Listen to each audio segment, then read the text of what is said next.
اعوذ باللہ من الشیطان الرجیم بسم اللہ الرحمن الرحیم السلام علیکم ورحمۃ اللہ وبرکاتہ۔ خوش آمدید کہتے ہیں آپ کو اس یوٹیوب چینل پر کہ جہاں آپ کو انشاءاللہ ایسی آڈیوز ملیں گی کہ جو آپ کے دلوں کو چھو جائیں گی۔ ہم دعا گو ہیں کہ خداوند متعال آپ کی زندگی میں خوشیاں اور کامیابیاں دیں اور آپ کا ہر دن نئے علم اور بصیرت سے بھرپور ہو۔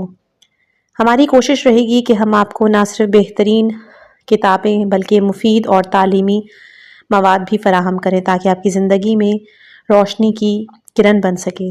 آئیے ہمارے ساتھ اس نئے سفر کا آغاز کریں اور دعا گو ہیں کہ اللہ تعالی ہم سب کی رہنمائی کرے۔ جس کتاب کا ہم مطالعہ کر رہے تھے اس کتاب کا نام ہے ذکر و فکر علامہ ذیشان حیدر جوادی کی، اور انشاءاللہ آج حصہ اعمال کا اختتام بھی ہو جائے گا۔ فلسفہ حج بیت اللہ بنیادی طور پر دو اجزاء سے مرکب ہوتا ہے، ایک کو عمرہ کہا جاتا ہے اور ایک کو حج۔ دونوں کے مجموعی اعمال تقریباً 24 ہیں، لیکن بعض اعمال دونوں میں مشترک ہیں اور بعض کسی ایک جز سے خاص تعلق رکھتے ہیں۔ مثال کے طور پر احرام، طواف خانہ خدا، نماز طواف، سعی صفا اور مروہ دونوں میں مشترک ہیں، بلکہ تقصیر بھی ایک مشترک عمل ہے جس کا عمرے میں ہونا بھی ضروری ہے اور حج میں ہونا بھی ممکن ہے۔ اس طرح عمرے کا کوئی عمل ایسا نہیں جو حج میں نہ پایا جاتا ہو، اور حج میں بہت سے اعمال ایسے ہیں جن کے عمرے میں کوئی تصور نہیں، جس کا کھلا ہوا مطلب یہ ہے کہ عمرہ در حقیقت حج کی آمادگی اور تیاری کی تمہیدی عمل ہے، جس سے مسلمان کے ذہن کو مستقبل کے اعمال کے لیے ہموار کیا جاتا ہے یا اس کے ذریعے سے ان مقامات مقدسہ اور مناسک کی اہمیت کا احساس دلایا جاتا ہے جن میں حج بیت اللہ کا گہرا تعلق ہے اور جن کے بغیر حج بیت اللہ کا کوئی بھی تصور نہیں ہے۔ پہلا حج بیت اللہ کا پہلا امتیاز یہ ہے کہ یہ ایک عالمی اجتماع ہے جس میں تمام دنیا کے فرزندان توحید جمع ہوتے ہیں اور سب مستقل طور پر مدعو ہوتے ہیں۔ نہ کوئی کسی ملک کا نمائندہ ہوتا ہے اور نہ کسی جماعت کا، نہ کسی کی دعوت میں کسی سیاست کا دخل ہوتا ہے اور نہ مصلحت کا، نہ کسی مخصوص صلاحیت کی شرط ہے اور نہ خاص استعداد کی۔ ہر انسان اپنے اسلام و ایمان کی بنا پر مدعو کیا جاتا ہے اور اس کا مقصد یہ ہوتا ہے کہ عبادت پروردگار کے زیر سایہ عالمی مسائل پر گفتگو کرے اور ہر جگہ کے مسائل کے ساتھ وہاں کے مسائل کے حل کرنے کے وسائل اور ذرائع سے باخبر ہو سکے اور واپس آ کر اپنے علاقے میں اس حل کو منطبق کر سکے۔ حج کا دوسرا امتیاز یہ ہے کہ اسے اسلامی اور ایمانی فریضے کے بجائے انسانی فریضہ قرار دیا گیا ہے۔ للہ علی الناس حج البیت، گویا حج بیت اللہ کرنا انسانیت کی دلیل ہے، اور اس سے انحراف کرنا گویا انسانیت کے اقدار سے انحراف ہے۔ حج کے فوائد صرف ایمانی دنیا تک محدود نہیں ہیں، بلکہ اس سے تمام عالم انسانیت مستفید ہوتا ہے۔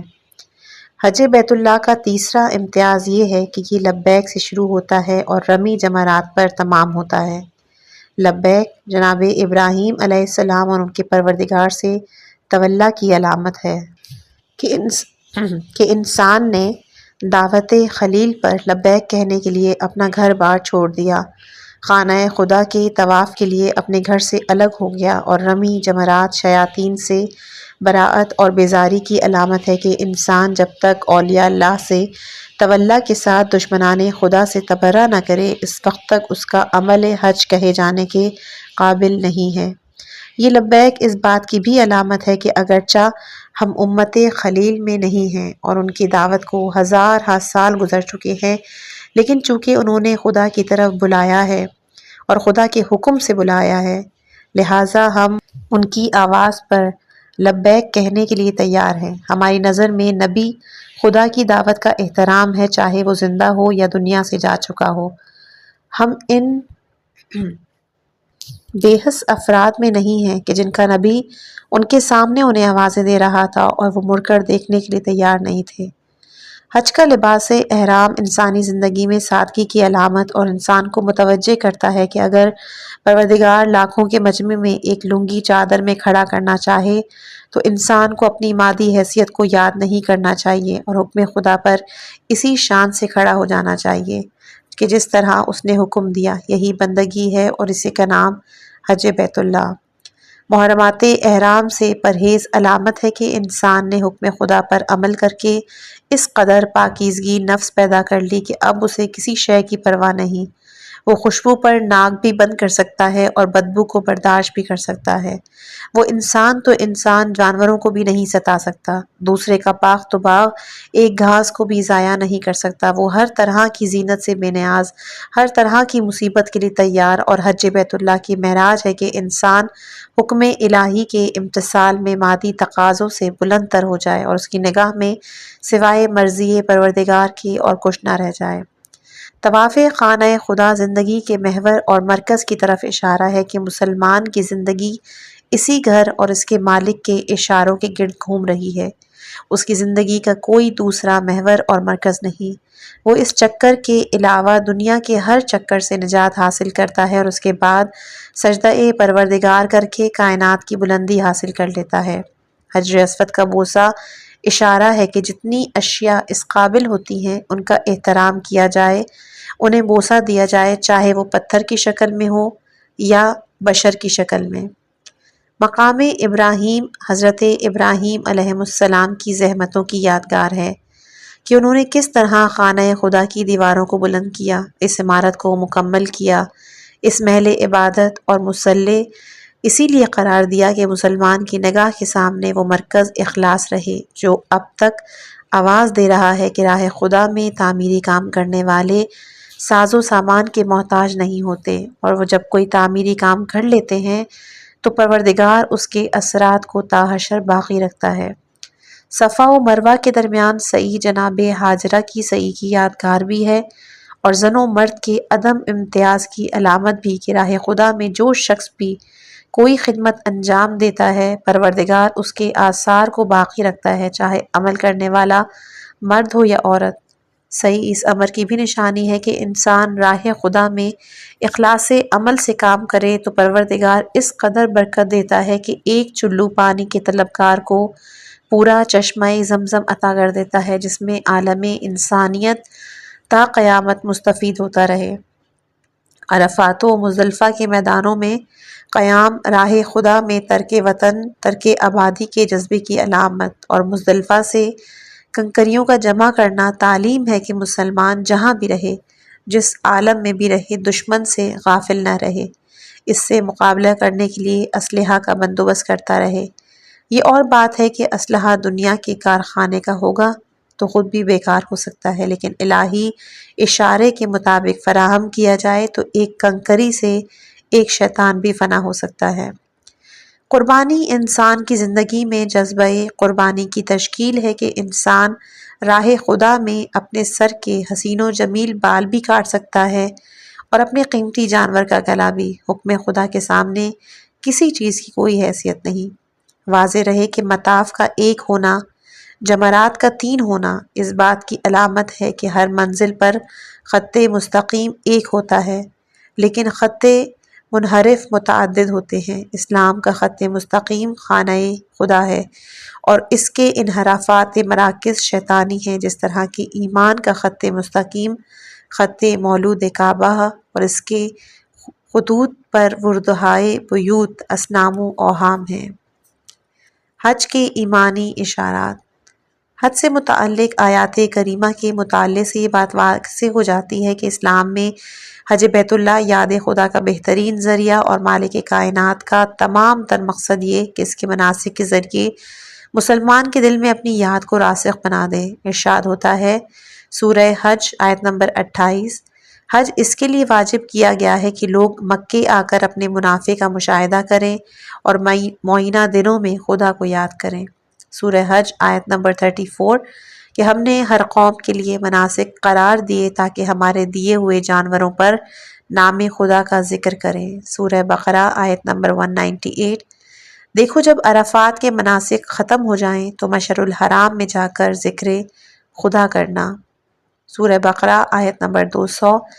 جب تمام مناسک ختم ہو جائیں تو بھی خدا کو اسی طرح یاد رکھنا جس طرح اپنے آباء و اجداد کو یاد کرتے ہو۔ سورہ بقرہ آیت نمبر 203۔ ان چند معینہ دنوں میں خدا کو یاد کرو۔ سورہ حج آیت نمبر 36 کہ ہم نے قربانی کے اونٹ کو اپنی علامت قرار دیا ہے، لہٰذا اس پر ہمارے نام کا ذکر کرو۔ سورہ بقرہ آیت نمبر 114۔ اس سے بڑا ظالم کون ہے جو مساجد خدا میں ذکر خدا پر پابندی لگا دے۔ اسلام میں سب سے پہلا حکم جہاد سورہ حج میں بیان ہے۔ جن لوگوں پر جنگ مسلط کی جا رہی ہے انہیں جہاد کی اجازت دے دی گئی ہے کہ وہ مظلوم ہیں اور اللہ ان کی نصرت پر قادر ہے۔ سورہ حج آیت نمبر 39۔ اس سے صاف واضح ہوتا ہے کہ اسلام میں جہاد اور حج میں تضاد نہیں۔ حج اندھے بہرے مناسک کا نام نہیں، اور اس کا حقیقی فلسفہ یہی ہے کہ مسلمان ایک مقام پر جمع ہو کر اپنی واقعی اجتماعیت کا مظاہرہ کریں، اپنی اجتماعی طاقت کا احساس کر کے ہر طرح کے دشمن سے مقابلہ کرنے کے لیے تیار ہو جائیں۔ حج ایک اجتماعی سفر ہے جو مادی بھی ہے اور معنوی بھی۔ مادی اعتبار سے انسان اپنے وطن سے نکل کر مکے کی طرف جاتا ہے اور معنوی اعتبار سے صدائے الہی پر لبیک کہتا ہوا اس کی بارگاہ میں حاضری دیتا ہے۔ اس امر کا ثبوت کہ اگر اسلاب و ارحام بھی ندائے ابراہیم پر لبیک کہہ دی ہے تو آج تک اپنے عہد پر قائم ہے اور اس کی تجدید کے لیے حاضر ہے۔ مسلمان وہ نہیں کہ جو 2.5 ماہ میں اپنے عہد غدیر کو نظر انداز کر دے۔ مسلمان تو وہ ہے جو ہزاروں سال کے بعد بھی اپنے عہد پہ قائم رہے، اگرچہ اس عہد کا شعور دور دور تک نہیں اور اس کا تعلق عالم شعور و ادراک کے پہلے سے ہے۔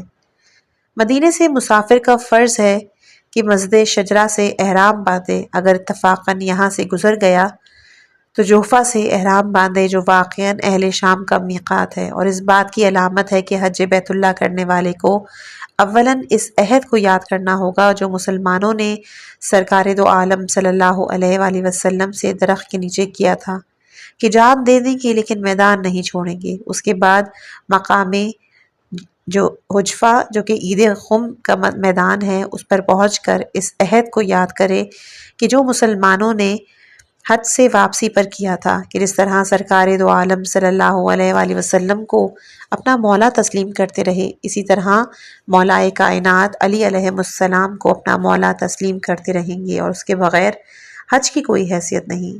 اہل شام کے لیے اس میقات کو قرار دینا اور حجفہ ہی میں مولائے کائنات کی مولائیت کا اعلان کرنا اس امر کی طرف اشارہ ہے کہ کم از کم اہل شام حج کا ارادہ کریں تو اس مولائیت کا ادراک و اقرار کر لیں جس کا اعلان اس مقام پر ہوا تھا، ان میں اس اعلان کے انکار کی جرات نہ ہو۔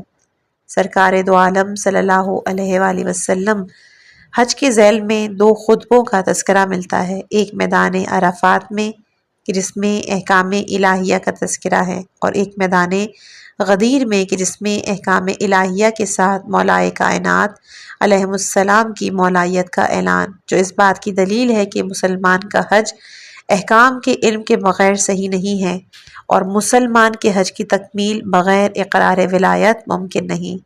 ولایت علی علیہ السلام کا اقرار نہ ہو تو طواف کعبہ طواف نہیں ہے، تقدیر کا چکر ہے۔ مولود کعبہ سے انحراف کر کے کعبے کے چکر لگانے کا کیا فائدہ؟ حج کے جملہ اعمال و مقامات ایک یادگاری حیثیت رکھتے ہیں۔ لبیک ندائے ابراہیم کی یادگار ہے، زحمت ہاجرہ کی یادگار ہے، چشمہ زمزم تشنگی اسماعیل کی یادگار، اور ان تمام شخصیتوں میں ایک بزرگ ہے اور ایک بچہ اور ایک خاتون، جو اس بات کی علامت ہے کہ اسلام میں نہ بزرگوں کی یادگار کوئی بدعت ہے نہ بچوں کی، نہ عورتوں کی یادگار کوئی بدعت ہے نہ مردوں کی، بلکہ اسلام نے ایک یادگار کو تو واجب کا درجہ دے دیا ہے جس کا نام ہے قربانی، کہ جو انسان بھی حج بیت اللہ کرے اسے راہ خدا میں ایک جانور اسی طرح قربان کرنا ہے جس طرح جناب ابراہیم علیہ السلام نے اپنے فرزند اسماعیل علیہ السلام کو قربان کیا، اگرچہ وہ قربانی ناتمام رہ گئی۔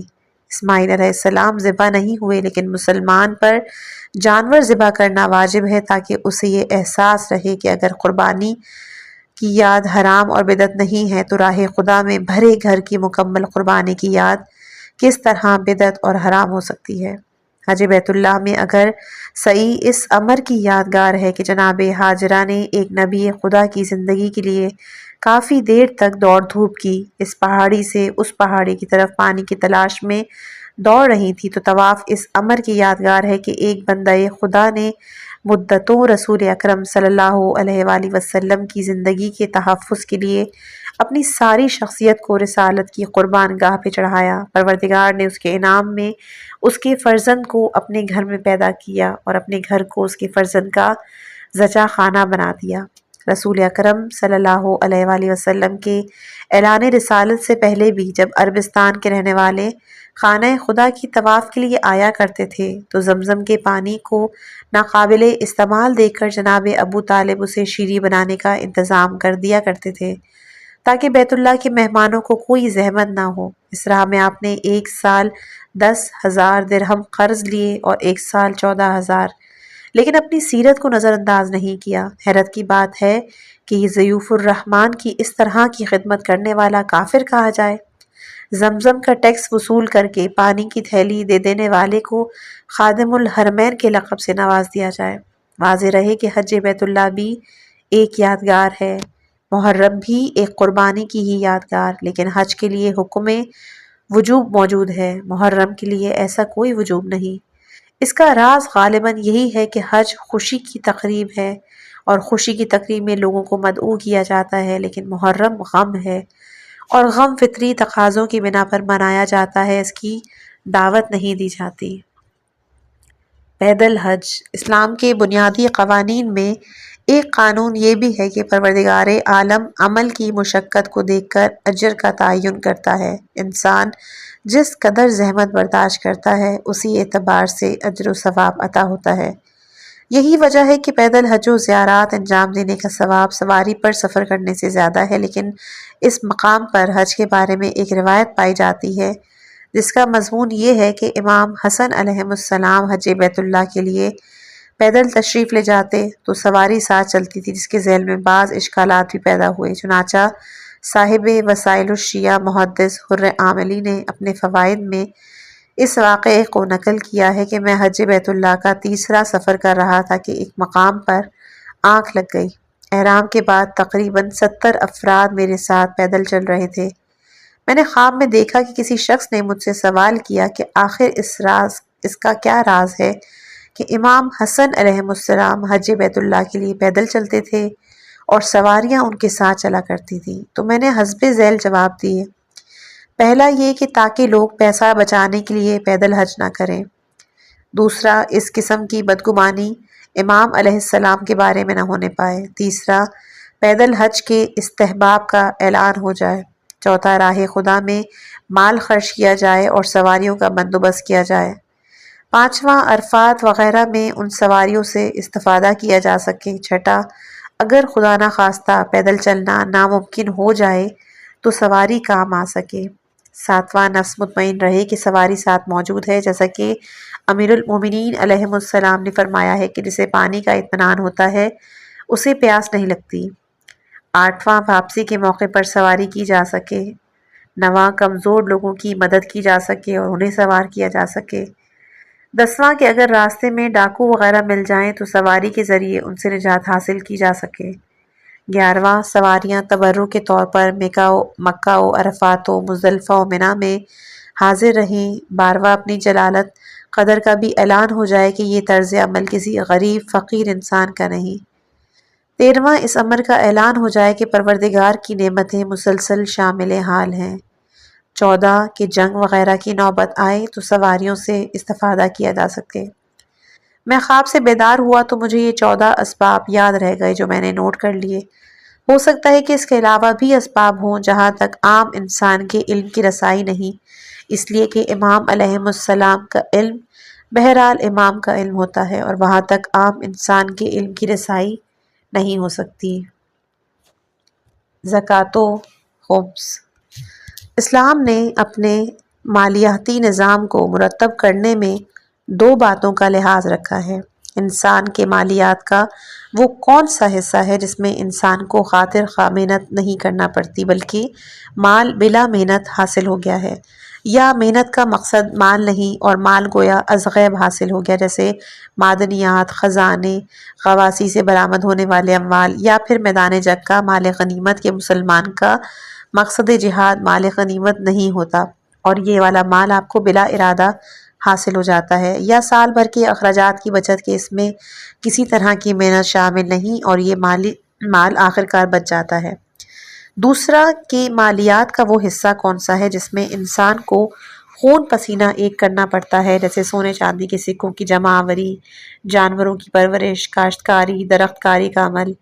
اسلام نے پہلی قسم میں خمس واجب کی کہ جو پانچواں حصہ ہے، اور دوسری قسم میں زکوٰۃ کا قانون کہ جو اس کا 10واں حصہ ہے، 20واں یا پھر 40واں۔ اس کا راز بھی واضح ہے کہ پہلی قسم میں محنت زیادہ نہیں تھی، لہٰذا وہ صرف عطیہ پروردگار تھا، اس میں پروردگار نے اپنا حصہ زیادہ رکھا ہے، اور دوسری قسم میں انسان کی محنت اور زحمت کا دخل ہے، لہٰذا اس میں انسان کا حصہ زیادہ رکھا گیا۔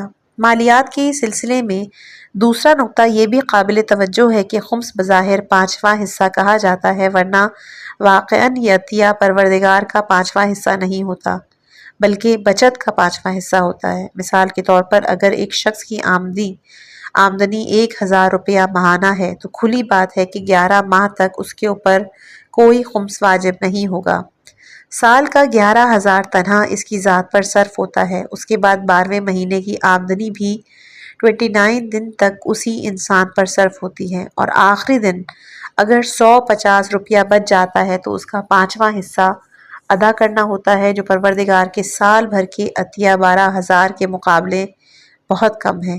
اسے پانچواں حصہ صرف بچے ہوئے مال کی نسبت سے کہہ دیا جاتا ہے، ورنہ اصل عطائے الہی کے مقابلے میں اس کی کوئی بھی حیثیت نہیں۔ تقریباً یہی حال زکوٰۃ کا بھی ہے کہ زکوٰۃ پیداوار کا 10واں حصہ ہے، انسانی محنت کا 10واں حصہ نہیں۔ انسان نے تو صرف دانے زمین میں ڈال دی ہے، دانوں کو بالیوں کی شکل پروردگار نے دی، بالیوں سے جو سودا تھا وہ مالک نے نکالا، لہٰذا کل پیداوار مالک زمین کی محنت کا کئی 100 گنا زیادہ ہے، جس کے بعد زکوٰۃ کی شرح بھی ایسی ہی ہونی چاہیے تھی، لیکن یہ مالک کا کرم کہ اس نے اپنا حق صرف 10واں یا 20واں حصہ قرار دیا اور باقی مال کاشتکاروں کے حوالے۔ زکوٰۃ و خمس کا ایک بنیادی فرق یہ بھی ہے کہ مال خمس انسانی محنت کا نتیجہ نہ ہونے کی بنا پر تمام خالق کائنات کی دین ہے، لہٰذا اس نے اس مال میں اپنا حق بھی قرار دیا اور زکوٰۃ سے اپنے کو الگ رکھا ہے، جس کا نتیجہ یہ ہے کہ خمس ایک محترم مال ہو گیا جو خدا، رسول اور امام کے بھی شایان شان ہے، لیکن مال زکوٰۃ ایسا نہیں۔ یہی وجہ ہے کہ زکوٰۃ میں قانون رکھ دیا کہ غیر سید کی زکوٰۃ سید کو نہیں دی جا سکتی، لیکن خمس میں ایسا کوئی قانون نہیں، یہ ایک محترم مال ہے کہ جس کا حقدار ایک محترم نسب شریف کو قرار دیا جا سکتا ہے۔ واضح رہے کہ خمس کا استحقاق صرف نسبتی امتیازات کی بنا پر نہیں ہوتا، ورنہ ہر غریب و امیر سید خمس کا حقدار ہو جاتا۔ خمس کا استحقاق بھی قربت ہی کی بنا پر ہے۔ یہ اور بات ہے کہ اس میں غیر سادات کا الگ سے کوئی حصہ نہیں، انہیں حق امام میں شامل کر دیا گیا ہے، اور سادات کرام کا الگ ایک حصہ ہے۔ اس کی تقسیم اس طرح بھی ہو سکتی تھی کہ جو حصہ رسول اور امام کا تھا وہ ان کی اولاد کے غریب افراد کو دے دیا جاتا اور دوسرا حصہ غیر سادات پہ تقسیم ہو جاتا، لیکن اس طرح خمس ایک وثیقہ یا ترکہ بن کے رہ جاتا۔ اسلام اس طرز فکر سے راضی نہیں، لہٰذا اس نے مسئلے کو بالکل الٹ کیا اور جو حصہ رسول و امام کا تھا اس میں غیر سادات کو حصہ بنایا اور سادات کے لیے نصف حصہ الگ سے قرار دے دیا تاکہ سادات کی ضرورت بھی پوری ہو، رسول اور امام کا ایثار بھی منظر عام پر آئے، ان کا حصہ ان کے خاندان کے علاوہ دوسرے افراد پر صرف ہوا ہے اور ان کی اولاد کے لیے ترکہ یا جاگیر نہیں بن گیا۔ غیر سادات کی ضروریات کو حق امام میں قرار دینے اور ان کے لیے الگ سے کوئی حصہ قرار نہ دینے کا ایک راز یہ بھی ہو سکتا ہے کہ اس طرح حق امام آزاد رہے گا اور وہ مذہب کی دیگر ضروریات میں بھی صرف ہو سکتا ہے، اس لیے کہ ایسا وقت کبھی بھی آ سکتا ہے کہ جب غیر سادات فقراء کا سلسلہ تمام ہو جائے اور مال بے مصرف ہو جائے، لیکن غریب سادات سے زمانے کے خالی ہونے کا امکان نہ ماضی میں کبھی رہا، نہ بظاہر مستقبل میں آثار دکھائی دیتے ہیں۔ اس کا ایک سبب یہ بھی ہے کہ ہر دور تاریخ میں حب محبان آل محمد پر مظالم ڈھائے گئے، ان کی اولاد کو خاص نشانہ ستم بنایا، کسی دور میں بھی انہیں معاف نہیں کیا۔ اس بنا پر ان کے مظلومین کی زندگی کا کوئی مستقل بندوبست ہونا چاہیے تھا، جو مالک کائنات نے خمس کی شکل میں کر دیا، اور اس طرح رسول اکرم صلی اللہ علیہ وآلہ وسلم کو ان کی محنتوں قربانیوں کا ایک مختصر سا صلہ دیا، ورنہ واقعی صلہ تو تمام دنیا کا مال نہیں ہو سکتا۔ خمس کا کیا سوال؟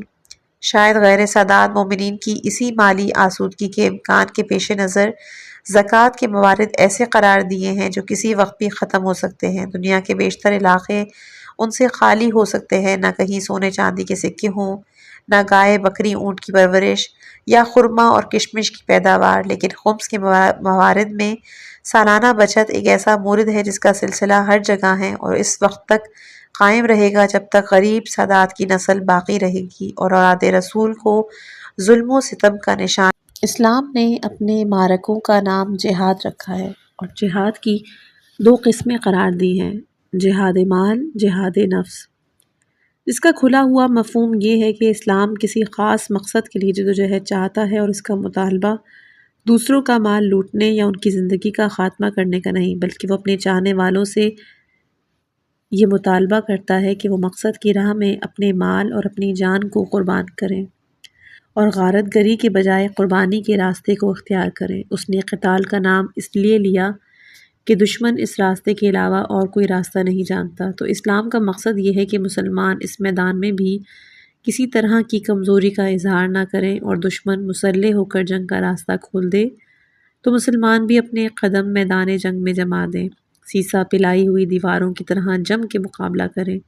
اسلام کے مقصد کی بلندی ہی سے اس کے عسکری نظام کے دفعات کا تعین ہوتا ہے، اور ان دفعات سے بخوبی اندازہ کیا جا سکتا ہے کہ اسلام کا عسکری نظام دنیا کے تمام نظاموں سے مکمل طور پر مختلف اور ہر نظام پر اس کے مقاصد کی چھاپ لگی ہوئی ہے۔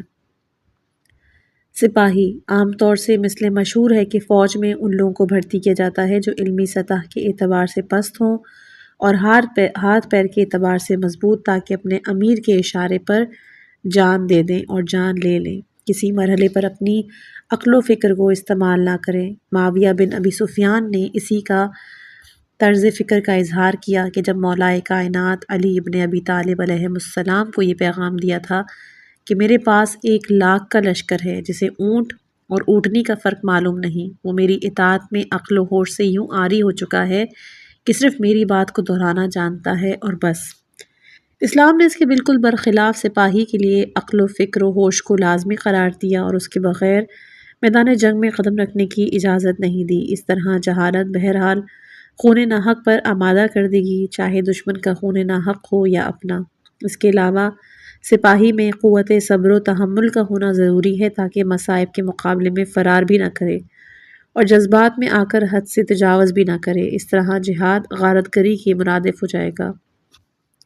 قوم طالوت میں قوت صبر ہی کی کمی تھی کہ نہر کو دیکھ کر پانی پر ٹوٹ پڑے، امتحان تشنگی میں کامیاب نہ ہو سکے۔ مولائے کائنات علیہ السلام کی قوت صبر و تحمل ہی کا معجزہ تھا کہ عمر بن عبد ود کے سینے سے اتر آئے اور اس وقت تک ظالم کا سر قلم نہیں کیا کہ جب تک یہ احتمال کہ علی علیہ السلام نے راہ خدا میں نہیں بلکہ راہ جذبات میں سر قلم کیا ہے۔ اسلامی قانون میں عالم اور سپاہی ایک دوسرے کی ضد نہیں، نہ سپاہی بن جانا عالم کی شان کے خلاف ہے، یہ صرف ایک استعماری سازش تھی کہ عالم کے سپاہی کا لباس پہن لینے کو عدالت کے خلاف قرار دے دیا گیا، ورنہ اسلام کا سب سے عظیم سپاہی وہ تھا جو باب مدینۃ العلم تھا۔ یہ اور بات ہے کہ سپاہی بن جانا اگر تحصیل علم کی راہ میں رکاوٹ بن جاتا ہے تو انسان کا پہلا فرض ہے کہ علم دین حاصل کرے، اس کے بعد سپاہی بننے کا حوصلہ پیدا کرے۔ اسلام جاہل سپاہی کی کسی حیثیت کا قائل نہیں، اسلام اس سپاہی کا طرفدار اور طلبگار ہے جو اپنے دین و مذہب سے مکمل واقفیت رکھتا ہو، اسی بصیرت کے ساتھ میدان جہاد میں قدم رکھے، جیسا کہ امام جعفر صادق علیہ السلام نے کربلا کے سب سے عظیم سپاہی کے بارے میں فرمایا کہ عباس بصیرت میں کامل اور راسخ تھے اور اس کمال کے بغیر کوئی انسان اسلام کا سپاہی یا اسلامی سپاہ کا سردار لشکر نہیں ہو سکتا۔ سردار ظاہر ہے کہ جس عسکری نظام میں جاہل کے سپاہی بننے کا امکان نہیں، اس میں سردار لشکر بننے کا کیا سوال؟ دین خدا میں سپاہی اور سردار کا بنیادی فرق یہ ہے کہ سپاہی میں صرف علم اور بصیرت کی شرط ہے، لیکن سردار میں بصیرت کی گہرائی اور علم کی وسعت بھی ضروری۔ اس لیے جب قوم طالوت نے جناب طالوت کی سرداری پر اعتراض کیا کہ ان کے پاس مال و دولت نہیں، انہیں سردار بننے کا کیا حق، تو پروردگار نے 2 لفظوں میں سرداری کے جملہ شرائط اعلان کیے کہ طالوت کا پہلا شرف یہ کہ انہیں پروردگار نے منتخب کیا، اور دوسرا یہ کہ یہ انتخاب بے بنیاد نہیں بلکہ ان کے پاس علم اور شجاعت کی وسعت ہے۔ پروردگار نے انہیں علم و جسم میں بسط عنایت فرمایا۔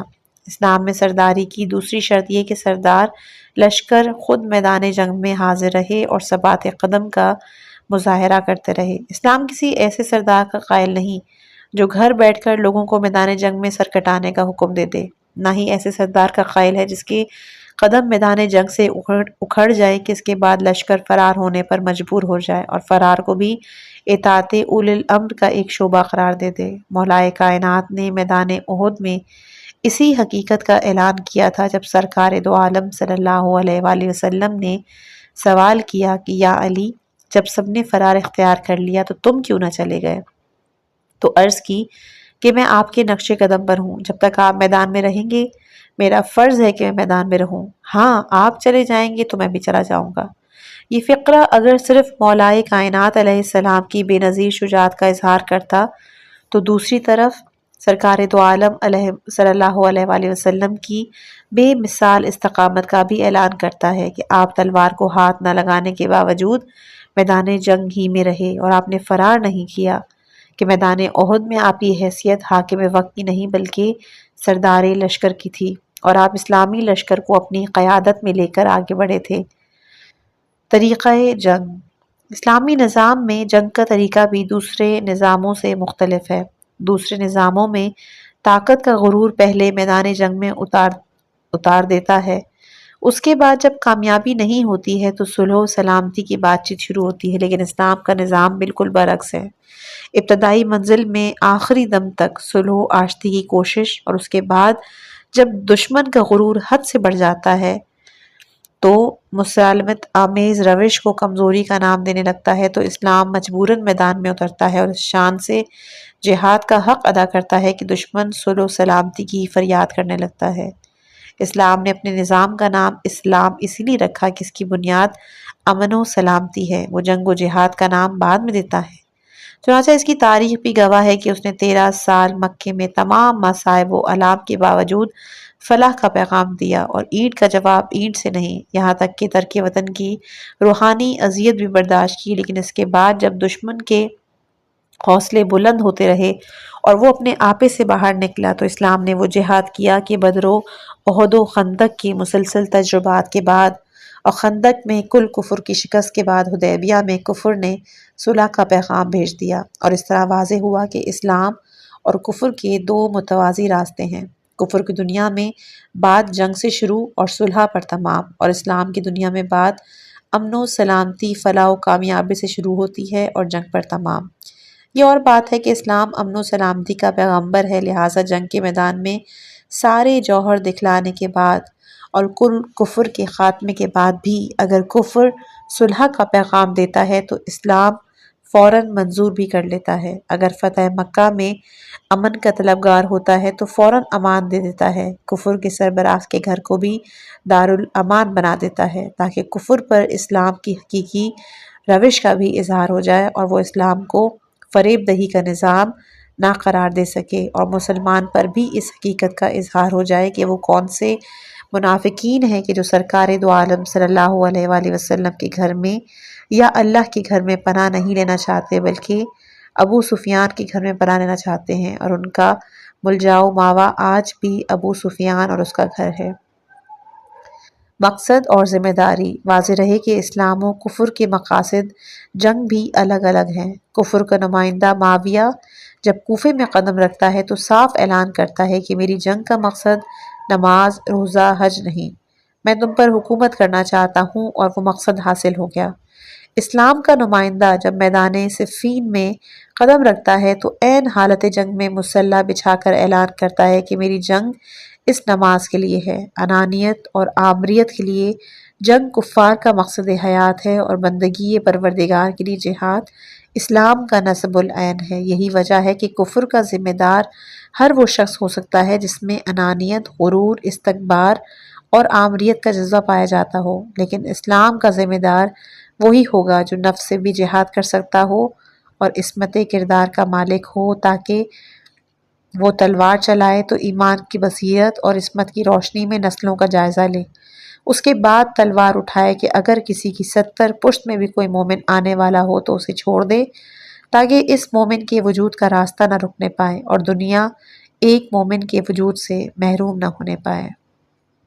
اسلام اور غلامی۔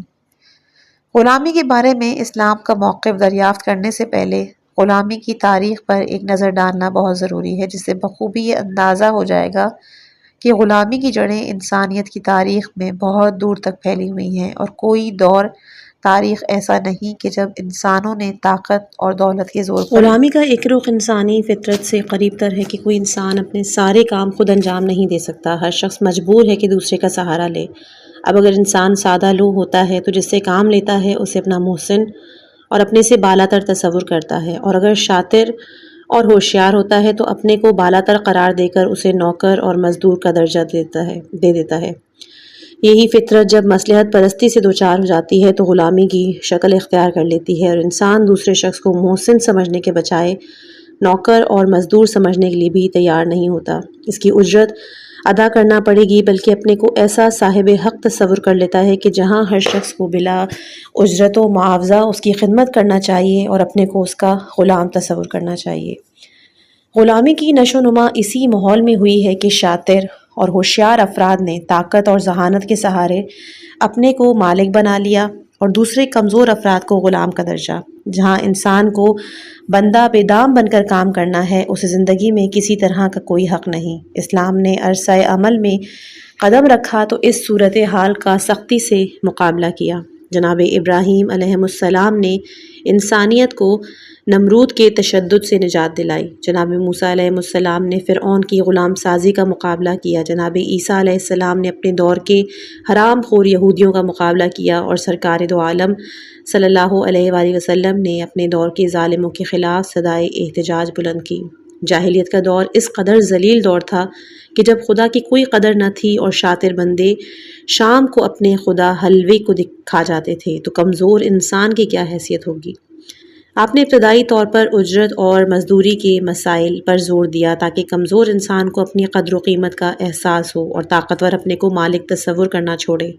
آپ کو معلوم تھا کہ غلامی کی چھاؤں میں پروان چڑھنے والا معاشرہ نظام خدمتگاری سے آزاد نہیں ہو سکتا۔ غلامی کا مسئلہ شراب جیسا انفرادی مسئلہ نہیں ہے کہ اسے یکسر حرام کر دیا جائے۔ غلامی کی جڑیں زندگی کے ہر شعبے میں پھیلی ہوئی ہیں، لہٰذا اسے حرام کرنے کے لیے پہلے نظام اجرت کو رائج کرنا پڑے گا تاکہ خدمت گزاری پر اثر نہ پڑے اور معاشرہ دوسرے افراد کے سہارے زندہ رہ سکے۔ صرف مسئلہ یہ رہ جائے گا کہ کارگر افراد کی حیثیت کیا ہوگی۔ اسلام نے اسے غلام سے مزدور کی شکل میں تبدیل کر دیا تاکہ انسانی شرافت کا احساس بھی بیدار رہے اور طاقتور انسان مفت خوری کی لعنت سے نجات بھی حاصل کر سکے۔ اس کے بعد اسلام نے اصل مسئلہ غلامی پر توجہ دی اور اس کے خاتمے کے 2 راستے اختیار کیے۔ پہلا، غلامی ایجاد کرنے کے تمام راستوں کو بند کر دیا جائے اور اس سلسلے کو صرف میدان جنگ تک محدود کر دیا جائے کہ میدان جنگ میں آنے والے دشمنان انسانیت اگر اپنے ساتھ عورتوں اور بچوں کو بھی لے آئے ہیں تو جنگ کے خاتمے پر عورتوں کو اسیر اور کنیز بنا لیا جائے گا اور بچوں کو غلام کا درجہ دے دیا جائے گا۔ یہ در حقیقت غلام سازی کا عمل نہیں ہے، بلکہ حق و حقیقت کے خلاف جنگ چھیڑنے کا رد عمل ہے، جسے کسی قیمت پر خلاف عدل و انصاف نہیں کہا جا سکتا۔ حقیقت کے خلاف جنگ چھیڑنے والوں کو سزا بہرحال ملنی چاہیے، اگر وہ بالغ اور مرد ہیں اور جنگ میں شریک ہوئے تو ان کی سزا قتل ہے، لیکن اگر نابالغ ہیں یا عورتیں ہیں اور قتل و قتال میں حصہ نہیں تو ان کا قتل خلاف انصاف ہے، لیکن سزا بہرحال ضروری ہے تاکہ جنگ چھیڑنے والوں کو یہ احساس ہو کہ جنگ کے اثرات سپاہیوں تک محدود نہیں رہتے بلکہ نسلوں میں منتقل ہوتے ہیں اور اس کا خمیازہ پشتوں کو برداشت کرنا پڑتا ہے۔ یہ اور بات ہے کہ اسلام نے عورتوں اور بچوں کی کمزوری اور بے کسی کے پیش نظر ان کے ساتھ اچھے سلوک کو واجب قرار دیا اور کسی طرح کی بد سلوکی کو جائز نہیں رکھا۔ دوسرا، آزادی کے متعدد راستے کھولے۔ اگر کسی انسان نے فی سبیل اللہ ثواب کے لیے غلام کو آزاد کر دیا تو وہ آزاد ہو جائے گا، اس کے لیے مزید کسی ترتیب و تنظیم کی ضرورت نہیں۔ دوسرا، اگر کوئی شخص بر وقت آزاد کرنے کے بجائے غلام سے یہ کہہ دے کہ تو میری وفات کے بعد آزاد ہے تو مالک کے مرتے ہی غلام آزاد ہو جائے گا اور ورثے کو دخل دینے کا کوئی حق نہیں۔ اسی طرح اگر کوئی شخص غلام سے معاملہ کر لے کہ اس قدر رقم کما کر دے دے گا تو آزاد ہو جائے گا، تو جیسے ہی غلام رقم کو ادا کر دے گا وہ آزاد ہو جائے گا۔ اگر کوئی شخص اپنے غلام کا ایک حصہ بھی آزاد کر دے تو پورا غلام آزاد ہو جائے گا، اور اگر غلام دو افراد کے درمیان مشترک ہے اور ایک نے آزاد کر دیا تو پورا غلام آزاد ہو جائے گا، اسے دوسرے شریک کے حصے کی قیمت ادا کرنی ہوگی۔ اگر کسی شخص نے اپنی کنیز سے بچہ پیدا کیا تو اس کنیز کا فروخت کرنا حرام ہے، اور وہ کنیز مالک کے مرنے کے بعد بطور میراث تقسیم ہوگی تو ایک حصے کا وارث اس کا فرزند بھی ہوگا، اور اسلام میں بیٹا ماں کا مالک نہیں ہو سکتا، لہٰذا اتنا حصہ آزاد ہو جائے گا، اس کے طفیل میں ساری کنیز آزاد ہو جائے گی، اسے باقی شرکاء کا حق ادا کرنا ہوگا اگر اس بیٹے کے علاوہ دوسرے ورثہ بھی ہوں اور انہیں اس کنیز میں سے حصہ ملنے والا ہو۔ اگر کسی شخص نے اپنی زوجہ کو اپنی ماں جیسا قرار دے دیا تو دوبارہ حلال ہونے کے لیے ایک غلام آزاد کرنا ہوگا۔ یہی حال کسی مومن کو قتل کر دینے والے اور ماہ رمضان کے روزے کو کھا جانے والے کا بھی ہے۔ اسی طرح اگر کسی شخص نے خدا سے عہد کیا یا قسم کھا لی اور پھر اس کے مطابق عمل نہیں کیا تو اسے بھی غلام آزاد کرنا ہوگا۔ اسلام کے انہی احکام کا نتیجہ تھا کہ دیکھتے دیکھتے لاشعوری طور پر غلامی کا خاتمہ اور سماج پر کوئی بار بھی نہیں پڑا۔ کتابوں میں کتاب العتق باقی رہ گئی اور استرقاق کا ذکر ختم ہو چکا ہے۔ اگر اس حوالے سے آپ کو مسائل سمجھ میں نہ آ رہے ہوں تو اپنے علاقے کے کسی عالم دین سے ضرور رجوع کیجیے گا۔ الزوجیت فی القرآن، قرآن مجید میں دو طرح کی زوجیت کا ذکر پایا جاتا ہے، زوجیت فطری اور زوجیت سببی۔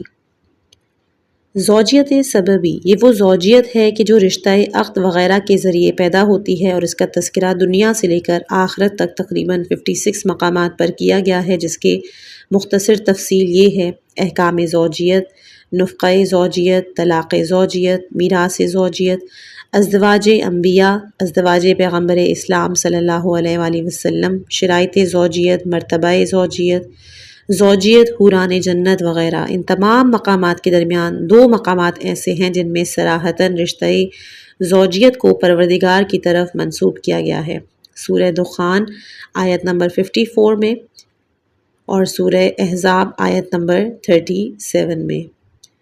سورہ دخان میں ہے زوجیت حور العین اور سورہ احزاب میں ہے زوجیت زینب بنت جہش۔ لیکن کھلی ہوئی بات ہے کہ حور العین کا رشتہ زوجیت تقریباً فطری انداز کا ہے اور اس کا صیغہ عقد وغیرہ سے کوئی تعلق نہیں، اور جناب زینب کے عقد کے بارے میں پروردگار کی نسبت پیغمبر اسلام صلی اللہ علیہ وآلہ وسلم کے موقف کی صفائی کے لیے کہ اس رشتے میں معاذ اللہ پیغمبر کی نفسانیت کا کوئی دخل نہیں تھا، بلکہ در حقیقت رشتہ پروردگار نے قائم کیا، جس کے بعد یہ کہا جا سکتا ہے کہ سببی زوجیت کا سارا کاروبار پروردگار نے بندوں کے حوالے کر دیا اور ان کے مکمل اختیار پر چھوڑ دیا ہے۔ خدائی شرائط کے مطابق جہاں چاہیں رشتہ زوجیت قائم کر سکتے ہیں۔ زوجہ کا پیدا کرنا پروردگار کا کام ہے اور اسے رشتہ زوجیت قائم کرنا بندے کا کام۔ اس کی قدرت کی نشانیوں میں سے یہ بات بھی ہے کہ اس نے تمہارا جوڑا تمہیں میں سے پیدا کیا، پھر تمہارے درمیان محبت اور رحمت کا جذبہ قرار دے دیا تاکہ تمہیں سکون زندگی حاصل ہو اور اس کی نعمت کا شکریہ ادا کر سکو، ورنہ اگر سکون زندگی فراہم نہ ہو سکے تو زوجہ نوح علیہ السلام نہیں ہے بلکہ امرات نوح اور امرات لوط ہے۔ واضح رہے کہ زوجے کا سکون زندگی فراہم کرنا ہے، نہ کہ سکون و راحت کا مطالبہ کرنا۔ یہی وجہ ہے کہ زینت حیات الدنیا کے مطالبے پر ازدواج پیغمبر صلی اللہ علیہ وآلہ وسلم کو طلاق کا پیغام سنا دیا گیا اور بتا دیا گیا کہ تمہارے کام یہ نہیں، اور نہ نبی کے گھر میں زینت و آرائش کی گنجائش ہے۔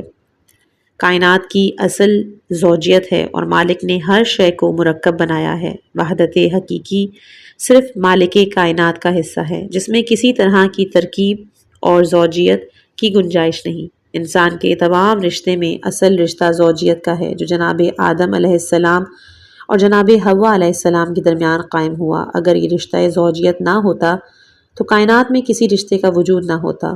قرآن نے ازدواج کی 3 قسمیں قرار دی ہیں: عدو، خنکیت چشم اور ازواج مطہرہ۔ ازواج پیغمبر صلی اللہ علیہ وآلہ وسلم کی مادری حیثیت کا مفہوم حرمت نکاح ہے، اور حرمت نکاح کا فلسفہ ایذائے پیغمبر ہے۔ اس کے علاوہ اس مادری رشتے کا کوئی اور اثر شرعی نہیں۔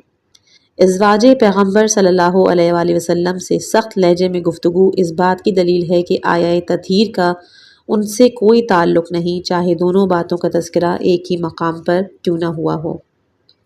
اہمیت ازواج۔ یوں بھی عالم انسانیت میں بقائے نوع کے لیے مرد و عورت کا ارتباط ضروری ہے۔ ترک لذات یا رہبانیت انسانیت کو تباہ کر سکتی ہے، مقدس نہیں بنا سکتی، لیکن اسلام نے خصوصیت کے ساتھ رشتہ ازدواج پر زور دیا کہ بقائے نوع تو ہر جائز و ناجائز تعلق سے ممکن ہے، لیکن بقائے نسب و شرافت جائز تعلقات کے بغیر ممکن نہیں، اور جائز تعلقات ہی کا نام ہے ازدواج۔ خدا کہتے ہیں کہ ایک شخص میرے والد کے پاس آیا تو اس سے امام صادق علیہ السلام نے دریافت کیا، کیا تم نے شادی کی ہے؟ اس نے کہا نہیں۔ فرمایا کہ میں تو اس بات پر بھی راضی نہیں ہوں کہ مجھے کل کائنات دے دی جائے اور میری زندگی میں زوجہ شامل نہ ہو۔ یاد رکھو کہ شادی شدہ کی 2 رکعت نماز غیر شادی شدہ کی تمام رات قیام اور تمام دن صیام سے بہتر ہے۔ بس یہ سننا تھا کہ میرے بابا نے اسے 7 دینار دیے تاکہ وہ جا کر شادی کرے۔ اسلام نے شادی کے حسب ذیل فوائد بیان کیے ہیں۔ پہلا، شادی سے نصف دین محفوظ ہو جاتا ہے۔ شاید اس کا مقصد یہ ہے کہ انسان کام تمام کر کے رات گھر میں گزارتا ہے، اندھیروں میں بھٹکنے سے محفوظ ہو جاتا ہے۔ شادی 2/3 دین کو محفوظ بنا دیتی ہے۔ گویا انسانی زندگی کے 3 حصوں میں ایک حصہ اللہ کے لیے، ایک حصہ آرام کے لیے اور ایک حصہ کام کے لیے ہے۔ اب اگر شادی شدہ ہے تو کام اور آرام کے دونوں حصے محفوظ ہو گئے، ورنہ کام کے بعد آرام کے لمحات میں بہکنے کے امکانات باقی رہ جاتے ہیں۔ تیسرا، شادی شدہ کی عبادت کا ثواب بے پناہ ہے۔ اسلام کا قانون اجر و ثواب پہ ہے، جس قدر زحمت زیادہ ہوگی عمل میں اجر و ثواب بھی زیادہ ہوگا۔ شادی شدہ فجر کے ہنگامے بستر سے اٹھتا ہے تو فرض جہاد بھی انجام دیتا ہے، لہٰذا اس کے عمل کا اجر بہرحال زیادہ ہونا چاہیے۔ چوتھا، کبھی کبھی شادی دنیاوی مسائل کا بھی حل بن جاتی ہے۔ جعبر یمامہ سے اسلام کا ذکر سن کر مدینے آیا اور اسلام لے آیا۔ سرکار نے اسے اصحاب صفہ میں شامل کیا اور ایک دن اسے شادی کا پیغام دے کر ایک سرمایہ دار شخص زیاد بن لبید مدنی کے گھر بھیج دیا۔ جعبر نے پیغام پیش کیا، زیاد حیرت میں پڑ گیا۔ بیٹی نے سوال کیا کہ واقعاً سرکار حضرت محمد مصطفیٰ صلی اللہ علیہ وآلہ وسلم نے بھیجا ہے؟ معلوم ہوا کہ یقیناً ایسا ہے۔ اس نے عقد کی منظوری دی۔ زیاد نے خود مہر اور مکان کا انتظام کیا۔ عقد ہوا، لیکن اس کا اثر یہ ہوا کہ جعبر نے شب زفاف سجدہ شکر شروع کیا، جو کہ 2 روز کے بعد رسول کے پاس جب شکایت پہنچی کہ جعبر زوجہ سے رابطہ نہیں رکھ رہا تو آپ نے دریافت کیا۔ اس نے عرض کی کہ زفاف کی رات آج ہے، آج تک تو میں رات میں سجدہ شکر اور دن میں روزے گزار تھا۔ پانچواں، شادی شدہ تحصیل رزق کو فریضہ سمجھتا ہے اور اس طرح بیکاری اور بے روزگاری سے نجات حاصل کر لیتا ہے۔ کتنے ایسے افراد ہیں جنہوں نے مجرد زندگی میں مکان وغیرہ کی فکر نہیں کی، لیکن جیسے ہی شادی ہوئی گھر آباد کرنے کی فکر ہو گئی۔ چھٹا یہ کہ شادی شدہ کی رات گھر میں گزرتی ہے اور اسی طرح شب کے منکرات سے نجات حاصل کر لیتا ہے۔ اور آخری کہ شادی انسان کے مرتبے کو ملائکہ سے بلند تر بنا دیتی ہے۔ ملائکہ کی زندگی میں خواہشات نہیں ہیں، لہٰذا ان کی عبادت کی بھی کوئی اہمیت نہیں ہے۔ سرکار دو عالم صلی اللہ علیہ وآلہ وسلم اور ائمہ طاہرین علیہم السلام کے ہاں کثرت ازدواج میں یہی 2 امور کار فرما تھے: پہلا یہ، اس طرح اسلام کا پیغام مختلف قبائل تک پہنچ جائے گا اور ہر قبیلے کی عورتوں کو اپنے احکام بخوبی معلوم ہو جائیں گے، علاوہ اس کے کہ اسلام مختلف قبائل کے شر سے محفوظ ہو جائے گا کہ رشتہ داری بہرحال کسی نہ کسی حد تک مروت پیدا کرا دیتی ہے۔ اور دوسرا یہ کہ انسانی کردار کی عظمت کا اظہار ہو جائے گا کہ کمزور انسان ایک زوجہ کے گھر میں آنے سے بے شمار فرائض سے غافل ہو جاتا ہے، بلند کردار انسان متعدد ازدواج کے رہتے ہوئے بھی فرائض الہیہ سے غافل نہیں ہوتا، بلکہ سب کے نفقے کا انتظام بھی کرتا ہے اور حقوق اللہ اور حقوق العباد کا بھی لحاظ رکھتا ہے۔ یہی وجہ ہے کہ ان گھروں میں کثرت ازدواج کے باوجود کبھی نان و نفقے میں کمی نہیں۔ رشتہ اسلام و کفر۔ اسلام اس عقیدے کا نام ہے جہاں بنیادی طور پر توحید پروردگار، رسالت رسول اکرم صلی اللہ علیہ وآلہ وسلم اور روز قیامت کا اعتراف کیا جائے۔ کفر و شرک اس کے بالکل برعکس ہے، لیکن اس کا مشہور دو قسمیں ہیں، وہ قسم کی جس میں توحید کا انکار کیا جاتا ہے اور وہ قسم کے جس میں رسالت کا انکار کیا جاتا ہے۔ توحید و رسالت کے اقرار کے بعد قیامت کے منکرین کی کوئی جماعت اور اسلام کا کوئی مذہب نہیں۔ اسلام کفر کی دونوں قسموں کا مخالف ہے، لیکن ظاہر ہے کہ قسم اول کے ساتھ کوئی مشترک نقطہ نہیں اور اختلاف ابتدا ہی سے شروع ہو گیا، اور اس کے برخلاف قسم دوم کے ساتھ ایک توحیدی نقطۂ مشترک ہے۔ اختلاف اس کے بعد رسالت سے شروع ہوا ہے، لہٰذا اس کا حساب پہلی قسم سے یقیناً مختلف ہے۔ اہل کتاب کی طہارت کا مسئلہ یہیں سے شروع ہوا کہ ان کا شمار عام مشرکین میں نہیں، لہٰذا مشرکین کے احکام کا بھی ان سے کوئی تعلق نہیں۔ اسلام کے دائرے کے اندر دو گروہ پائے جاتے ہیں، ایک گروہ عدالت و امامت کا اعتقاد رکھتا ہے اور ایک وہ جو اس سے انکار کرتا ہے۔ ظاہر ہے یہاں بھی دونوں کے احکام الگ الگ ہوں گے۔ یہ اور بات ہے کہ ان احکام کا زیادہ تر تعلق آخرت سے ہوگا، دنیا سے نہیں، اس لیے کہ دنیاوی اعتبار سے سب مسلمان اور اسلام کے مشترکہ احکام میں کوئی تفریق نہیں۔ جس طرح کہ ایمان کے دائرے میں بھی دو قسمیں ہیں، صالح، فاسق و فاجر، ان دونوں کا حساب بھی الگ الگ ہے، لیکن اس کا تمام تر تعلق آخرت سے ہے۔ دنیاوی اعتبار سے یہ تفرقہ اسی وقت قائم ہو سکتا ہے جب مسئلے کا تعلق آخرت سے ہو، جیسا کہ نماز جماعت میں دیکھا جاتا ہے کہ عادل فاسق کا امام ہو سکتا ہے، لیکن فاسق عادل کا امام نہیں، اگرچہ نماز ایک ہی ہے اور جماعت بھی ایک ہی ہے۔ رشتہ ازدواج بظاہر ایک جنسی تسکین یا نسلی تولید کا رشتہ ہے اور اس کا عقائد و افکار سے کوئی تعلق نہیں۔ جنس کی تسکین ایک عقیدے سے بھی ہو سکتی ہے اور مختلف عقیدے سے بھی۔ تولید کا کام متحد عقیدے میں بھی ہو سکتا ہے اور مختلف عقیدے میں بھی، لیکن جب اسلام نے اصل ازدواج کا قانون بنایا تو اس قانون ہی سے واضح ہو گیا کہ مسئلہ صرف تسکین اور تولید کا نہیں، یہ کام زنا اور بدکاری سے بھی ہو سکتا ہے، مسئلہ اس سے کچھ بالا تر ہے اور اس کے لیے رشتہ ازدواج ضروری ہے۔ اس کا مطلب یہ ہے کہ اس عظیم تر مقصد و نظام کے اعتبار سے عقائد کے فرق کو بھی نظر میں رکھا جا سکتا ہے اور اس کی بنا پر بھی رشتہ داریوں میں فرق کیا جا سکتا ہے۔ چنانچہ اسلام نے اس مسئلے میں بھی تمام قسموں کو الگ کر دیا۔ جو بالکل کافر و مشرک تھے، جن کے ساتھ کوئی نقطۂ اتحاد نہیں، ان سے رشتے کو یکسر حرام کر دیا اور صاف اعلان کر دیا کہ نہ مسلمان کا عقد ہو سکتا ہے اور نہ ہی مشرک کا عقد مسلم کے ساتھ ہو سکتا ہے۔ دونوں کی دنیا الگ ہے۔ اسلام ان کے ساتھ اس قسم کی معاشرت پسند نہیں کرتا، بشکل حاکم اور نہ بشکل محکوم۔ لیکن اس کے برخلاف اہل کتاب کا قانون الگ کر دیا کہ ان سے عقد منقطع یعنی متعہ ہو سکتا ہے اور نکاح احتیاط شدید کے خلاف ہے۔ اس کی وجہ یہ ہے کہ ان کے ساتھ توحید جیسا نقطہ مشترک موجود ہے، لہٰذا عقد جائز ہے، اور رسالت میں اختلاف ہے، لہٰذا اس کا اظہار عقد دائم کے خلاف احتیاط ہونے کی شکل میں ہونا چاہیے۔ اب سوال یہ ہے کہ عقد منقطع ہی کیوں جائز ہوا، اسے کیوں حرام نہیں کیا؟ تو اس کا جواب یہ ہے کہ نبوت کی بھی دو قسمیں ہیں۔ سرکار دو عالم صلی اللہ علیہ وآلہ وسلم کے علاوہ تمام نبوتیں موقف ہیں اور ان کی مدت تمام ہونے والی ہے، لیکن سرکار دو عالم صلی اللہ علیہ وآلہ وسلم کی نبوت دائمی ہے اور اسے قیامت تک رہنا ہے۔ اہل کتاب نے موقت رسالت کا اقرار کیا، لہٰذا ان کے ساتھ رشتہ ہو سکتا ہے۔ دائمی رسالت کا اقرار نہیں، لہٰذا دائمی رشتے کا امکان نہیں۔ موقت رشتہ میں بھی اس عقائدی نقطے کو نظر انداز نہیں کیا گیا کہ اسلام کفر کا حاکم ہو سکتا ہے، محکوم نہیں۔ لہٰذا مسلمان اہل کتاب عورت سے متعہ کر سکتا ہے، لیکن اہل کتاب مرد مسلمان عورت سے متعہ بھی نہیں کر سکتا۔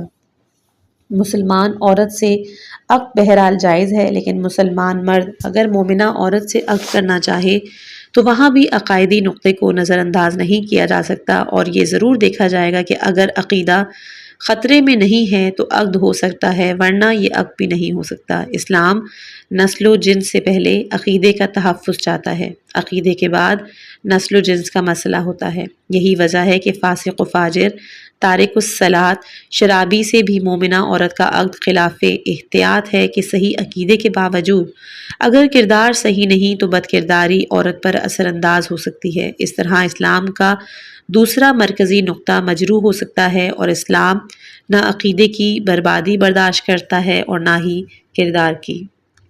اسلامی تعزیرات۔ ہزاروں طرح کے جذبات، احساسات، خواہشات، رجحانات رکھنے والے انسانوں کے درمیان کوئی قانون اس وقت تک رائج نہیں ہو سکتا جب تک اس میں تعزیراتی نظام نہ ہو، قانون شکنی پر سزا نہ دی جائے۔ کوئی انسان اس قدر شریف نہیں ہے کہ صرف قانون کی عظمت یا اس کا احترام اسے قانون کی پیروی پر آمادہ کر سکے۔ انسان فطری طور پر لالچی ہے تو اسے قانون کے اتباع پر انعام درکار ہے، اور اس کی فطرت میں نفس پرستی اور بغاوت کے جذبات پائے جاتے ہیں تو اسے قانون کی خلاف ورزی پر سزا ملنی چاہیے۔ اس کے بغیر انسان قانون پر مکمل طور سے عمل درآمد نہیں کر سکتا۔ اسلام نے اس تعزیراتی نظام کو 3 حصوں پر تقسیم کیا۔ ایک حصہ ان جرائم کا ہے کہ جن کی سزا معین کر دی گئی ہے اور اس کی حد بندی ہو گئی ہے، اسی بنا پر اسے حدود سے تعبیر کیا جاتا ہے۔ دوسرا ان جرائم کا ہے کہ جن کی سزا معین نہیں لیکن سزا لازم ہے، اس کا اختیار حاکم شرع کو ہے کہ وہ حالات اور کیفیات کا جائزہ لے اور پھر سزا معین کرے۔ اور تیسرا ان جرائم کا کہ جن کی سزا کا اختیار صاحب معاملہ یعنی مظلوم کو دے دیا گیا کہ وہ جس طرح چاہے اپنے ظالم کے ساتھ معاملہ کرے، اور ظالم کو اس مطالبے کو بہرحال قبول کرنا پڑے گا۔ حدودی جرائم۔ اسلام میں جن جرائم کو سزا طے کر دی گئی ہے ان کی بھی 8 قسمیں ہیں، اور ہر ایک کی الگ الگ سزا معین ہے۔ مثال کے طور پر قتل، یہ سزا نسبتی رشتہ دار، ماں، بہن، بیٹی سے زنا، مرد کے ساتھ بدفعلی، نبی اور امام کو برا بھلا کہنے، نبوت کا ادعا کرنے، سحر و جادو کے کاروبار کرنے اور اسلام کے محرمات کو حلال بنا لینے کی ہے۔ صرف اغلاق کی تلوار سے گردن اڑا دی جائے، یا پھینک دی جائے، یا آگ میں ڈال دی جائے، یا زیر دیوار بٹھا کر دیوار اوپر سے گرا دی جائے کہ اس سے کم اس بدترین عمل کی سزا نہیں ہے۔ دوسرا ہے سنگسار۔ یہ سزا شوہردار عورت اور شادی شدہ مرد کے زنا کی ہے۔ فرق یہ ہے کہ مرد کو کمر تک زمین میں دفن کر کے سنگسار کیا جائے اور عورت کو سینے تک دفن کر کے، تاکہ اسلامی حجاب کی رعایت باقی رہے۔ سنگسار کرنے سے پہلے ان مجرمین کو غسل میت کا حکم دیا جائے، اس کے بعد زندگی کا خاتمہ کیا جائے۔ 100 کوڑے۔ یہ سزا عام حالات میں زنا کرنے والوں کی۔ فرق یہ ہے کہ مرد پر قیام کی حالت میں ستر عورتین کے ساتھ حد جاری ہوگی اور عورت پر بٹھا کر سارے بدن کے ستر کے ساتھ حد جاری ہوگی۔ کوڑے اور سنگسار دونوں۔ یہ سزا اس سن رسیدہ مرد و عورت کے لیے ہے کہ جو شادی شدہ ہو اور معمر بھی ہو لیکن اس کے بعد بھی زنا کا ارتکاب کرے۔ اگلا ہے کوڑے اور شہر بدری۔ یہ سزا اس شخص کی ہے جو کمسن باکرہ لڑکی سے زنا کرے۔ 80 کوڑے۔ یہ سزا زنا کی تہمت لگانے والوں اور شراب پینے والوں کی ہے۔ 75 کوڑے اور شہر بدری۔ یہ سزا عورت مرد کے درمیان دلالی کرنے والوں کے لیے ہے۔ ہاتھ کاٹنا۔ یہ سزا چوری کرنے والوں کے لیے ہے۔ ان میں بھی پہلی مرتبہ چوری کرنے والوں کا داہنے ہاتھ کی 4 انگلیاں کاٹی جائیں، دوسری مرتبہ پیر کی ایڑی کاٹی جائے، اس کے بعد پھر چوری کرنے پر ہمیشہ ہمیشہ کے لیے زندان میں بند کر دیا جائے۔ اگلی ہے تعزیراتی جرائم۔ تعزیر اس سزا کا نام ہے جس کی حد معین نہیں، اس کا اختیار حاکم شرع کے ہاتھوں میں ہے۔ اس فہرست میں جملہ جرائم شامل ہو جاتے ہیں جن سے سماج میں اخلاقی فساد کے پھیل جانے کا خطرہ یا ان کی حیثیت حدودی جرائم سے قدرے ہلکی ہو اور حدود کی حد میں نہ آتی ہو۔ اختیاری سزائیں۔ اس باب میں قتل نفس وغیرہ آتا ہے جہاں وارث کو اختیار ہے کہ قاتل سے قصاص لے، حاکم شرع سے اس کے قتل کا مطالبہ کرے یا پھر دیت اور معاوضہ لے کر قصاص سے آزاد کر دے، لیکن اس کے علاوہ قتل میں کفارہ بھی ادا کرنا ہے، اور وہ کفارہ قصداً قتل کرنے میں غلام آزاد کرنا، 60 مسکینوں کو کھانا کھلانا، 60 مسلسل روزے رکھنا، تینوں عمل ہیں، اور دھوکے کے قتل میں تینوں میں سے کوئی ایک کام۔ واضح رہے کہ اگر بچے کا قبل ولادت اسقاط کرا دیا گیا ہو تو روح داخل ہونے یعنی 4 ماہ مکمل ہو جانے کے بعد کفارہ اور دیت دونوں ادا کرنا ہے۔ اس سے پہلے اسقاط میں صرف دیت ہے، کفارہ نہیں۔ دیت کی مقدار نطفے کی منزل میں تقریباً 68 گرام سونا اور علقے کی منزل میں 35 گرام، گوشت کا لوتھڑا بن جانے کے بعد تقریباً 203 گرام اور ہڈیاں بن جانے کے بعد تقریباً 270 گرام، اور اگر روح داخل ہو جانے کے بعد دیت کی مقدار تقریباً 340 گرام ہے۔ دیت کی حقدار ورثہ ہے، لیکن چونکہ اسلام میں قاتل وارث نہیں ہوتا، لہٰذا اگر اسقاط ماں نے کرایا تو باپ وارث ہوگا، اور اگر باپ نے کرایا تو ماں، اور اگر دونوں نے کرایا تو دیگر ورثہ وارث ہوں گے، انہیں مذکورہ مقدار میں سونا یا اس کی قیمت ادا کی جائے گی۔ اسلامی امتیاز۔ اسلامی قانون کا ایک امتیاز یہ بھی ہے کہ اس کی سزاؤں میں کسی طرح کا امتیاز اور استثناء نہیں، جبکہ دنیاوی قوانین میں کہیں شخصیات کو آزاد کر دیا جاتا ہے، کہیں سفرائے مملکت کو، کہیں روسائے مملکت کو، اور اس کا جواز یہ قرار پاتا ہے کہ اس طرح دوسرے ملکوں کے مہمانوں کا احترام کیا جاتا ہے یا شخصیات کا اثر قوم پر باقی رکھا جاتا ہے، حالانکہ اصل مقصد یہ ہوتا ہے کہ اس طرح اقتدار پر قبضہ کر کے فساد پھیلایا جائے اور سفارت کے نام پر جاسوسی کی جائے کہ یہ کام سوائے بڑی طاقتوں کے اور کوئی نہیں کر سکتا۔ کمزور حکومتوں کو صرف بہلایا جاتا ہے، اور ہمارے قانون میں سفارت خانے مہمانوں کا احترام بھی شامل ہے۔ اسلام نے ان تمام مکاری کا قلع کما کیا، اور اس کا فلسفہ صرف یہ ہے کہ قانون سے بالا تر کوئی شخص نہیں۔ پیغمبر صلی اللہ علیہ وآلہ وسلم شرک کرے گا تو اس کے اعمال بھی برباد ہو جائیں گے، اور پیغمبر کا قریب ترین رشتہ دار بھی چوری کرے گا تو اس کے بھی ہاتھ کاٹ دیے جائیں گے۔ چند مجرب۔ اس کے بعد اس حصے کا ایک آخری پیج ہے کہ جس میں چند مجرب عملیات بھیجے گئے ہیں، وہ عملیات میں سامنے آپ کو ظاہر ہو جائیں گے، جن میں کہ سب سے پہلے کہ عورت کے حمل میں آسانی کے لیے ایک عمل ہے کہ جس میں اصحاب کہف کے نام ہیں۔ دوسرا وہ عمل ہے کہ اگر آپ کو سانپ کاٹ لے تو اس کے زہر کو کیسے ختم کیا جاتا ہے۔ تیسرا وہ عمل ہے حفظ جان و مال اور بچھو کے کاٹنے کے اثر کو زائل کرنے کے لیے۔ اور چوتھا کسی بھی عظیم مقصد کو حاصل کرنے کے لیے 2 رکعت نماز حاجت ہے، اور اس کے بعد 12 مرتبہ صلوات پڑھ کے آپ نے اس کو ورد کرنا ہوگا، انشاءاللہ مقصد حاصل ہوگا۔ امید کرتی ہوں کہ یہ حصہ بھی سمجھ میں آیا ہوگا، کیونکہ یہ اعمال و احکام کے حوالے سے تھا، تو گزارش ہے کہ جو بھی نکات اسلامی احکام کے حوالے سے سمجھ میں نہ آئیں وہ اپنے علاقے کے کسی عالم دین کہ جو واقعاً درست عالم دین ہوں ان سے ضرور معلوم کر لیجیے گا۔ مجھکیر کو اپنی دعاؤں میں یاد رکھیے گا۔